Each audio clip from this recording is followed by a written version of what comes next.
children's book now. I have to be finished with this book by October. Crayola Crayons and I have been crossing paths. We keep missing each other's phone calls because Crayola Crayons, the box of Crayola Crayons is what helped me to find my identity. And they've seen the story. And the BBC actually interviewed me about being a Black woman raised in white America who's former law enforcement, and they asked me about that particular story about racism. But it put my feet on the path of fighting race, fighting racism, excuse me, and calling people out on it. And so I have had to call people out on racism all of my life because I've been mostly with white people and had to educate them and say, excuse me, and I even have to educate Black people. I say, excuse me, we can't be racist. Racism is a system set up by those in power. We can be prejudiced because we can prejudge based upon our experiences. And I said, I tell white people, I said, the only way that racism is going to stop is there is a wall of racism in America. Yes. And it's got bricks, and each of the bricks has one of your names on it, white people's names on the bricks. It is forbidden for us to touch it. So I need for you to go to the wall and find your brick. And when you do bring a Black person with you, then we can help you dismantle it. But it must begin with your dismantling of this system because your ancestors set up this system. We did not set up the system. I said, you're the ones in power. And I had this one woman say to me recently, why all the anger and violence, Gail? And I said, when a baby cries and you ignore the baby cries louder. Yes. And then when you ignore the baby when it cries louder, then the baby starts to throw things and it poops in his diapers. Then you upset with the baby. I said, we have been crying and been unheard. We have been shut in cribs of poverty. Girl, I went there, okay? Poverty, incarceration, and no one has heard our cries. And now we are fighting back. And let me tell you what bothers me. This is just me, okay? I said, then you have the nerve. Then I did this. Can you imagine? I did this for a whole thing of white people. I said, what is the problem with Black Lives Matter? Now, I don't agree with all their politics. However, hashtag Black Lives Matter. When they came out, I said, you know what happened? For the first time since Reverend Dr. Martin Luther King was assassinated, we had a clarion cry in our people. We didn't even matter to ourselves. We were, I said, but when hashtag Black Lives Matter came out, guess what happened? The senior citizens were talking to the baby boomers, who were talking to the millennials, who were talking to the Gen Zs, who were talking to the Gen Xs. I mean, we were talking to each other. Hashtag Black Lives Matter. And guess what happened, white America? I'm standing in front of a whole group of white people. You said, all lives matter. I looked at him, I said, we weren't even talking to you. I said, you don't even want us to have a hashtag in 3 words? I said, if you had had a different response, we would not have the mess that we have now. If you had just said, yes, Black Lives Matter, period, and shut up, we would not be in this mess. But because of your arrogance, and because you can't even let us have hashtag in 3 words, now guess what's happening? This stuff has been fueled. Now you got forest fires. When before, it was just a little kindling. And you started this because you had to try to take a hashtag and 3 words from us. Because what all lives matter, your lives have always mattered. We weren't even talking to you. And I said, look, when I say this to white people, to go, oh, I said, you see how arrogant you are? I said, that's pure arrogance. When I said, even now, if you would stop and say, Black lives do matter, we have to do something. And I was in a group of mostly white men, and I was saying this, and one white man said to me, he was a former military commander, and he said, you know, I had to learn about diversity. My troops, the people that work with me, taught me the beauty of diversity, watching things get done in a different way, and it was done even more thoroughly and more uniquely. He said, I stood there, and he said, my heart was so full because I watched all these diverse people do this stuff that I wouldn't have thought of. He said, but wouldn't you agree? I'm a white heterosexual, what do you say, Christian man or something, he said. Anyway, white heterosexual male, they kind of have the power. He said, think about this. He said, but don't you realize, do you agree with this, that this cause that you have will not move the way it needs to move unless people like me get involved? That's it. And I said, we know about the white savior movement. Yes. When he hollered, he laughed so hard. I said, but you are correct. I said, until people like you, who look like you, who think like you, stand up, it will not be squelched. I said, so he said what he told me. He said, beautiful Dr. Hayes, I want to stand with you. He said, you have changed me. Because I'm a straight shooter. Yes. I just tell people, you know, what is this? Everything is about the golden rule. Yeah. Do unto others as you would have them do unto you. Everything. We teach our children that. Why can't we continue that as adults? And I tell people when they're nasty to me or mean to me, I say, I'm so excited for you. You know why? Because this is what you just did with me is going to hit your home. It's going to hit your family. I said, it's a spiritual law. I said, now you just talk like that to me. You have a wife, a sister, a mother. Oh, God, something's going to happen with them. Aren't you excited what you just put out into the universe? Look. You know what? If more of us would talk that way instead of being mad, then how people will watch what they say. Your words are your capital. That's your capital. Your words. I say that all the time. Oh yes, I do. Your words are your capital. That's where your money comes from. That's where your wealth, your thinking, your beliefs, your feelings come from your words. And I said, you need to use your capital wisely and invest it wisely. Right now, I mean, anyway, that's a whole nother story. I'm doing all kinds of stuff with all kinds of people. I'm doing race relations and racial bias training. And then one of the things I always say is that, look, you need to watch your words. People's words will change this whole scenario. Yes. Even if they don't believe what they're saying initially, keep saying it. Yes. And don't assume you know everything. I tell white people, don't think you know. My daughter had to stop some girls on social media, and they were saying, we're going to fight for you. Fight. She said, oh, wait, ho. I know you want to get involved in this. She said, but when you say you're going to fight for me, that designates that you're superior. She said, now this is my child. I trained her. She's 21. She said, no, she said, that means you can, I need for you to fight with me. Yes. But you don't know the battle that rages within this melanated skin and what we want it to look like. It cannot be, the end result cannot be what you want. It has to be what we want. Can we agree? And let me tell you the reason I was getting ready to tell you what she's doing in Power. She's going to be a diversity image strategist. This is something that, because I have this thing for race, it's really race relations. Gabrielle has been doing this for years. She's noticed like fashion designers who take people's culture appropriation. She was on Twitter about 2 months ago, and there was this French designer from Paris who had a black T-shirt with a black power white fist on it. She just took the fist and made it white.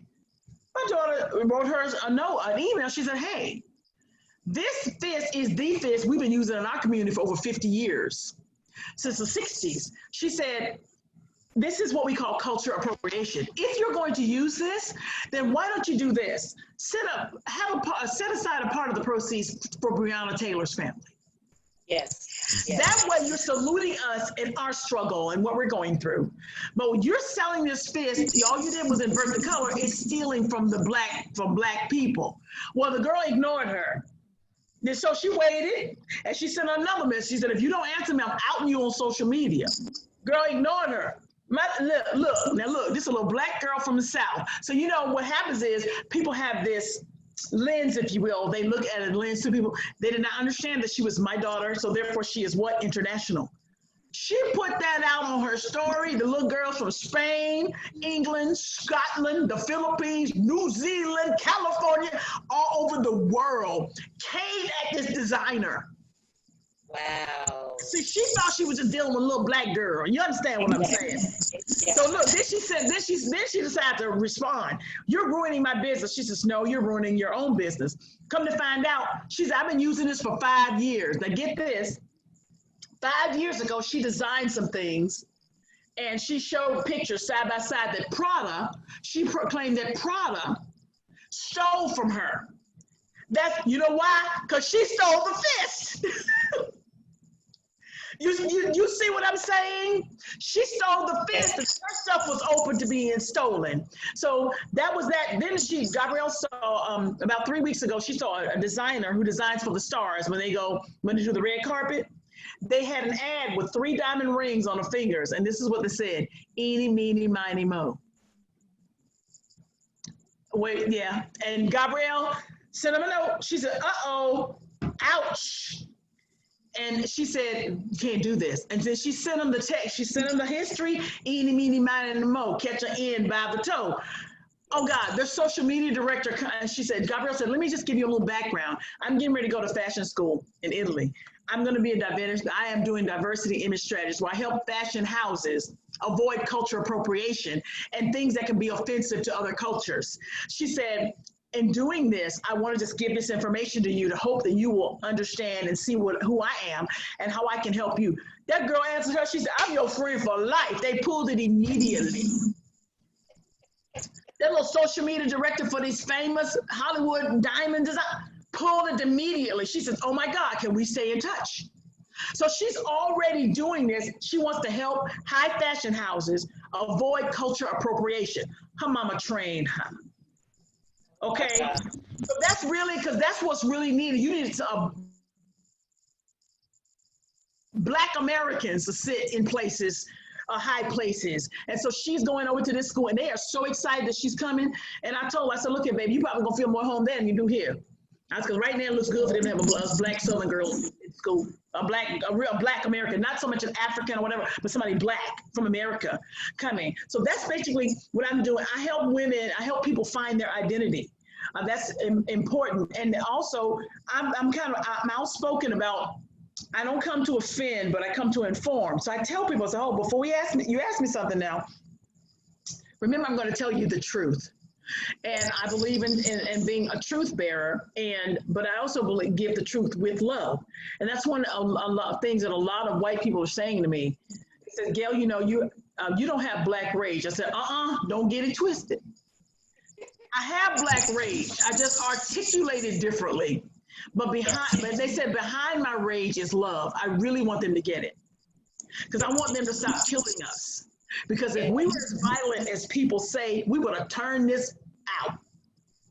If we were as violent as people say that we are, we would have turned this place out long time ago, activated the Crips and the Bloods, and got all kinds of stuff, and come out of the house with hatchets and cleavers. Are you kidding me? If we were as violent as people say, we don't want that. We don't want that. We want to live in peace. We want to know that our sons leave home, they're coming back home. Our husbands and sons, even our daughters now, good God, we want to live in peace. We don't want, and this is, hold on for 1 second. Okay. I always tell people, I said, this levels the playing field. I love it. I said, if you have to use this, you are not superior. And when I'm speaking, they go, I said, I can't worship you if you use this. So my thing is that levels the playing field. And once we get the playing field level, we all know we got to use that. Then we should be able to talk. Yes. Okay, I think I'm done now. I don't know, unless you had another question for me. Well, but my next question is, how can our listening audience get in touch with you? Because I know you have a podcast, correct? Yeah, I do all kinds of stuff. Yeah, I do. I don't do it as often as I should, but I do. If you Google, if you just find Handle Your Business Girl, that's my handle. Handle Your Business Girl or Dr. Gail Hayes. You'll find me all over the internet. And I blog. I do a podcast. I think I'm on iHeartRadio and what is that? What's the other thing with Apple? I forgot. Anyway, iTunes. Wait a minute, girl. Look, I didn't even know I was on there. Because I didn't even know I was on iHeartRadio either. I was like, wait, I said, I got to figure out how to do this. Because I had like over 80 podcasts over the years. I just put them up there. And I didn't think too much about it because I've been doing this for years. I put my first one up in 2013. And I have about probably 70 on my computers that haven't even launched. And so I'm like, let me do it. So I said, let me see how I can get my stuff on iHeartRadio. And I went on there. There I was. I don't know. I'm on this little service called Spreaker. And they picked my stuff up from Spreaker and put me all over because I had so many and put me on the other things. I guess that's how it happened because I didn't know I was on there. People were telling me, oh, Dr. Hayes, I was listening to you. I said, when? Where? So I need to be, I'm going to start being more consistent. But one of the things I'm getting ready to do, I'm getting ready to do a podcast. It's going to be like a LinkedIn Live, which is going to be a podcast. And it's going to be on what's happening now, issues that impact us now. And my partner in this is, I forgot Isabella's last name. She was a refugee from Bosnia, speaks 7 languages, and we both speak this thing about women's empowerment and helping people in poverty. And she has this real rage about how we're treated. Yes. As Black people. She's like, oh my God. She was so upset when this thing just happened with the shooting. She was more upset than me. She was more upset than me. She said, I can't sleep. I can't do this. I said, look, you might as well go to sleep because it ain't gonna help you. Look, I said, but your rage we can use. Yes. When we start talking about these things, because there are people who think that he deserved it. I'm gonna tell you that now. There are people who think, you know that, right? It's like when George Floyd got killed. Well, what was he doing? He was the criminal. That don't mean he gotta die. Exactly. Killed. But there are people who I've heard people say things like that. Well, he was this, and I said, whoa, whoa, whoa, whoa. So in other words, if your son goes out and he runs a stop sign and gets a ticket, he deserves to die. Just because he did something wrong? So you're saying that people should be executed summarily for things that they do? I said, he supposedly, had a counterfeit $20 bill? He should die for that? I said, come on now. I said, somebody should die for that? I said, what I'm saying to you is, think about that. I said, you know what? Then that's when I say, I'm so excited for you because the universe will answer you. Yes, I said, the same grace that you are giving out is the grace that will be bestowed upon your household. Aren't you excited? And they go, and I said, it's true. The grace that you're given right now shall be returned to you 100-fold. I'll be going after people. I just say, may you be rewarded according to your works. That's what Apostle Paul said. That's what he said now. That's what he said. May you be rewarded according to your works. That's what I tell people. I don't go after people. I say, don't be messing with me. You do not want the harvest from what you're going to sow over here. You do not want it because I come in with a pure heart and I really want to serve others and help others. And so what I'm saying to you, before you open your mouth and try to hurt me, I just want to make sure you understand who you're dealing with. And if more of us did that with our words, and we were kind, and we didn't let them pull us into debates. We don't let people pull us into to compromise the situation. We let people, when we give our power away, when we let people pull us into things that we don't want to go, or places we don't want to go. We give our stuff away. I'm not giving my power away. I'm not going to do it. I don't let people control my narrative. I don't let people control me. And I say, okay, so let me make sure I understand what you're saying. If they say something crazy to me, I understand this. I said, okay, I want to make sure. That's not what I said. I said, yes, it is, because this is what I heard. So if you want another opportunity to restate it, I'll listen.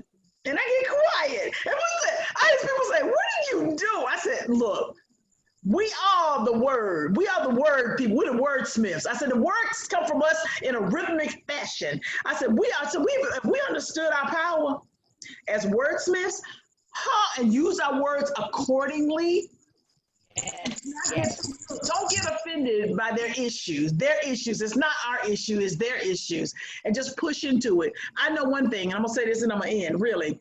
I know that I asked God, I said, God, please help me, because it seems like when I go places, I said, people just want to hurt me. And I heard, it's almost like I heard the Holy Spirit say, stop feeling sorry for yourself. He said, you got a purpose. I said, what is my purpose? I'm trying to figure out, why is it that women especially come for me like the walking dead? And this is what he said. He said, whenever you go into a place or space, just remember this. If there's any infection present, it's going to come out in your presence. And I said, what does that mean? He said, you are like spiritual neosporin. In fact, you draw out the infection in others. In other words, my talents are words and singing and all that, but my gift is I have the gift of influence. It's almost like, you speak fluent German, Spanish, French. I am fluent in people. I fluently see into people. So I influence because I can see into people. I can see them before they speak. I can see them. That's why, I don't accept every invitation like this. But I saw into you. I said, okay, let me look and see. Influence. Okay, I like her. I'm fluent in people. I said, inside, I really like her because she got blonde hair. I said, it takes a certain kind of woman to wear blonde hair. And Dr. Gail, it took me a long time to get to this blonde hair, but I love it. Oh, it's beautiful on you. It's beautiful on you. It really is. I said, oh, that's sister. Look, sometimes it takes us a while to get to our true self, but when we get there, we're unstoppable. Absolutely, my sister. Thank you so much for having me as your guest tonight, and for letting me just speak my truth, and for talking about my books, talking about my life. Girl, this has been just such a joy for a fellow sister. You're in the Carolinas, so we definitely will have to connect soon. Where are you? Again? Oh, you're in. That's right. And I'm in Winston-Salem. Yes. That's right. We're really close. We're like an hour away from each other. That's correct. Once this stuff clears out of the way, we'll see. We're going to definitely see each other. Thank you so much for tonight. What a gift this has been to me, and for you to allow me the graciousness of your time and everything. Thank you so much for honoring me. I really appreciate it. Thank you so much for agreeing. And again, listening audience, we had some technical difficulties earlier, but we have recorded the show. It will be out on our YouTube page. We will definitely be posting this out on Facebook. And Dr. Gail Hayes, would you please give our listening audience some parting words of wisdom or encouragement? Yeah, you heard me say it earlier. If it doesn't edify, please pass me by. The more you let people dump their negative stuff in your life, the more negative your life will become. Stop them. Even if I just need you to pray for me, I said, let me pray for you right now. You ain't got to know the problem. You don't need to carry that with you. We have enough things to carry. We need to carry positive things like our new purses, okay, like our new earrings. No, don't carry any garbage. If it doesn't edify, please pass you by. Amen. Well, listening audience, thank you so much for tuning in to Let's Talk Kingdom with Catrina.